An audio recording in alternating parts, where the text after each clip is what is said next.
एकाकीपन, आपसी रिश्ते और आज़ादी। प्रश्न। आज़ाद होने के लिए एकाकी होना, अकेला होना क्या ज़रूरी है? उस आज़ादी में फिर दूसरे लोगों से आपका क्या संबंध होगा? मानवीय संबंधों में क्या आज़ादी संभव है? कृष्णमूर्ति। सवाल यह है कि आज़ादी का मतलब क्या एकाकीपन है? शब्दकोश के हिसाब से एकाकी, अलोन का मतलब है ऑल वन, एक ही में सब समेट देना, सब एक। अगर आप स्वकेंद्रित गतिविधियों में उलझे हैं तो फिर आज़ादी कैसे हो सकती है, जो अकेले होने से रोकती है? ठीक, अगर मैं अपने ही बारे में सोचता हूँ, अपनी ही चिंताओं में, अपने ही मसलों में घिरा रहता हूँ, अगर मेरा मन ऐसी बातों से भरा है जो स्वकेंद्रित है, तो अकेला होना मुमकिन ही नहीं। यह है आज़ाद तो वह मन है जो व्यस्त नहीं। मन जो व्यस्त है, इससे कुछ फर्क नहीं पड़ता कि किस चीज़ में व्यस्त है, ईश्वर में, काम वासना में, चिंताओं में, या पैसा कमाने में, या सुख भोगने में, जैसा कि ज़्यादातर लोग है ही। हम किसी न किसी चीज़ में उलझे हैं। बेशक जब तक यह व्यस्तता है, किसी न किसी शय से चिपके रहने का यह चलन है, तब तक आज़ादी नहीं हो सकती। और सवाल करने वाला पूछ रहा है कि जब ऐसी आज़ादी होती है तो उस आज़ादी में फिर संबंधों के क्या मायने हैं? अगर ऐसी आज़ादी है तो पहले ऐसी आज़ादी हासिल करो और पता लगाओ। लेकिन उस आज़ादी के बिना ही हम यह पूछ रहे हैं कि संबंध क्या है। मैं इसे छोटा करने की कोशिश नहीं कर रहा, परंतु यही सच्चाई है। हमारा मन किसी न किसी बक में उलझा रहता है, घमंड में, हेगड़ी में, अपने पर तरस खाने में, या ऐसी ही दूसरी बातों में। क्या मन इन सब चीज़ों से आज़ाद हो सकता है? और जब वह आज़ाद है तो क्या वह एकाकी नहीं, क्योंकि वह दूसरे मन से बिल्कुल ही अलग है, उस मन से जो व्यस्त है, उलझा हुआ है। पता नहीं कि आप इसे देख पाए या नहीं। तो इंसान अगर चल रही इस सारी मारामारी से आज़ाद हो जाए तो उसके संबंध क्या होंगे? क्या इसका पता लगाया जा सकता है?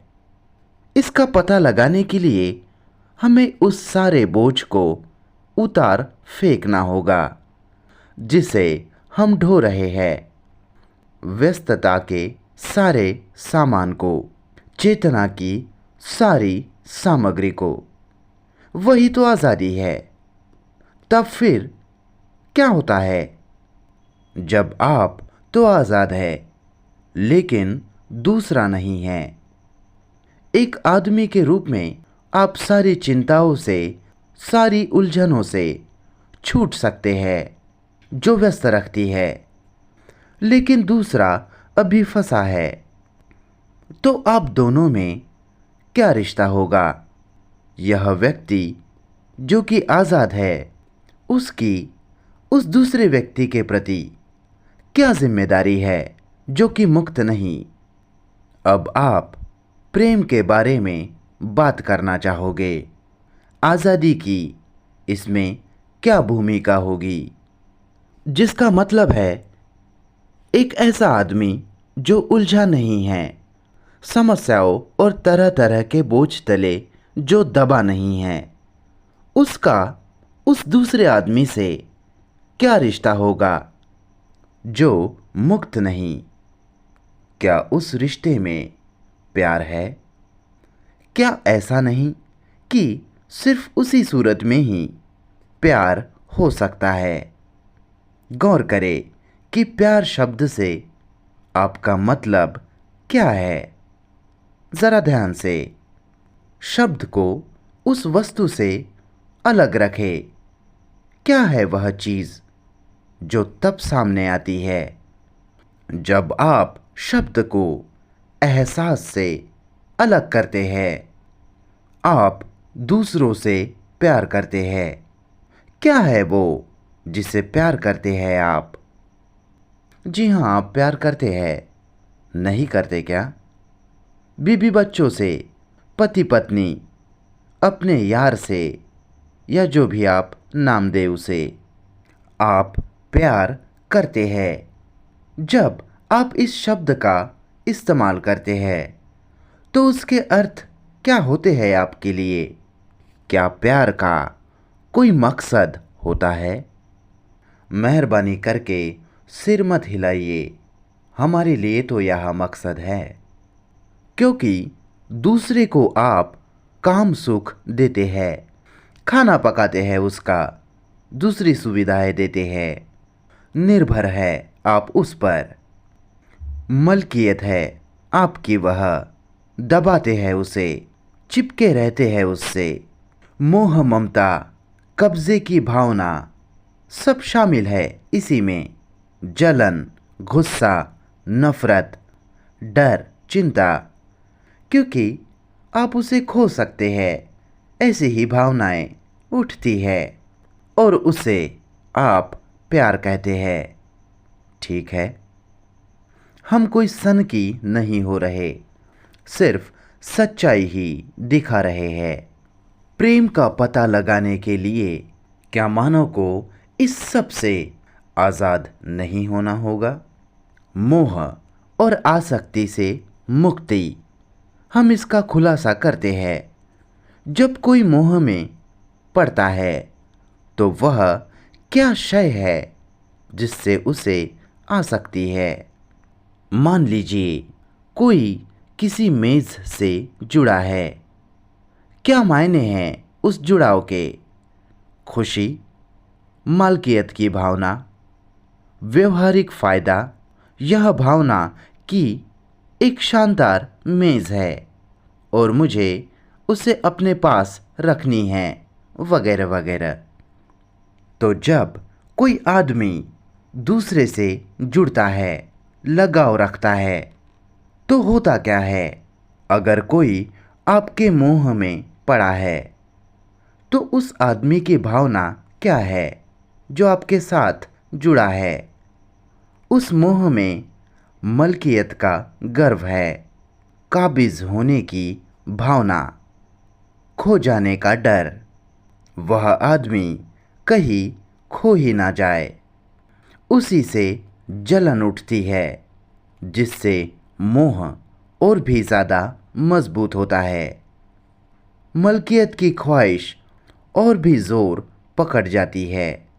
ऐसा ही है ना? जलन और चिंताएं आप पर सवार हो जाती है। अब अगर वह मोह और लगाव न हो तो क्या प्यार भी नहीं रहेगा? कोई जिम्मेदारी नहीं होगी? आप मेरी बातें समझे?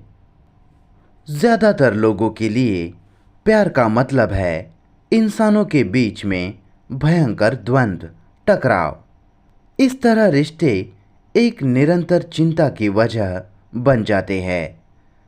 यह सब आपको पता है, मुझे आपको बताने की ज़रूरत नहीं। और इस सब को हम प्यार कहते हैं। और इस भयंकर तनाव से बचने के लिए, जिसे हम प्यार कहते हैं, हमने तरह तरह के मनोरंजन खोज लिए हैं। टेलीविज़न, या अगर आप बुरा ना माने तो आपका वह धार्मिक मनोरंजन, कमाल की बात है, हम झगड़ते भी रहते हैं और मंदिरों में और मस्जिदों में भी चक्कर लगाते रहते हैं और वापस आकर फिर से वही सब शुरू करते हैं। तो जीवन भर बस यही सब चलता रहता है। अब मोह से मुक्त होने का मतलब निर्मोही होना नहीं है, समझे आप? इसे समझना बहुत अहम है। जब हम किसी से जुड़े होते हैं तो हमें उस जुड़ाव के दर्द का एहसास रहता है। उसकी चिंताओं को आप महसूस करते हैं और फिर हम कहते हैं, खुदा के लिए मुझे इस झमेले से छूटना ही होगा। यूं छूटने की जंग शुरू हो जाती है, एक टकराव। लेकिन अगर आप गौर से देखते हैं, उस यथार्थ और शब्द के प्रति सजग रहते हैं, वह शब्द मोह और उस शब्द से आज़ादी, जो कि एहसास है, फिर उस एहसास को देखना गौर से, बिना किसी मूल्यांकन के, सिर्फ देखना।